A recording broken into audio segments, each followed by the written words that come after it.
I think someday things will change. Hopefully the someday will be soon.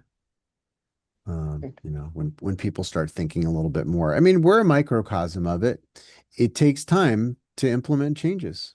The AAD, people resisted it. The going to a square reserve, people resisted it. Oh, digital altimeters, they've got batteries in it. I don't want that.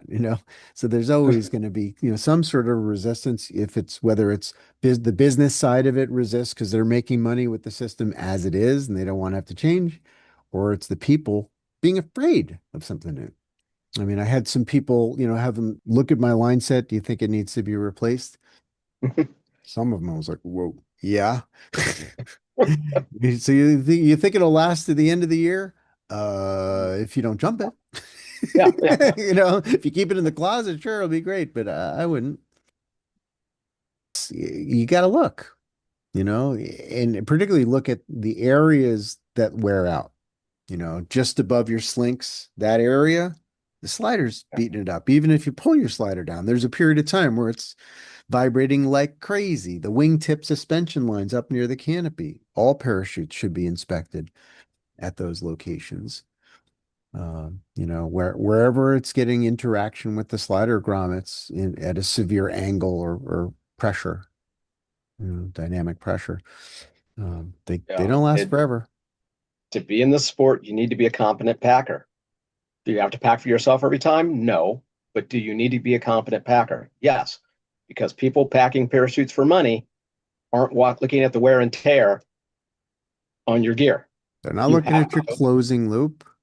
They're Yeah. just trying to get it closed and get it to the next one. I mean, that's not always the case. There are some very competent packers that are conscientious, but I think there's quite a few more of them that are just trying to get through the day.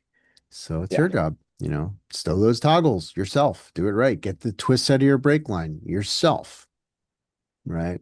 Check your kill line length and condition yourself. It's your job. It's your parachute. Mhm. Yeah, I made a video about that. One of the Adventure Wisdom videos, not on YouTube, main parachute rigging and maintenance or something like that, how to check the trim, where they tend to get damage, slider stops and bridle attachment point. These are all very predictable places. They don't usually wear out in random places, so it's knowable, it's predictable, and all you got to do is look. Mhm. Yeah. Yeah. Yeah, and then you can hopefully avoid the consequences of not paying attention. Well, it's an addendum to what it said last week, where you are personally responsible for your own skydive. Well, it's your equipment. You should know what the heck you're doing with it. You're Yeah. personally responsible for your own equipment. Yeah. So your rigger will point out if you have any questions. There's more than enough people on any drop zone that say, if you have a question, that'll answer it for you. Or hold on, let me get another set of eyes on this. Yeah. Yeah. Which is, I think, an important component to safe skydiving. You're not an island. You don't have to know everything. You just have to know everyone. And not be, so ashamed to ask that you keep your questions in a box. Got to ask.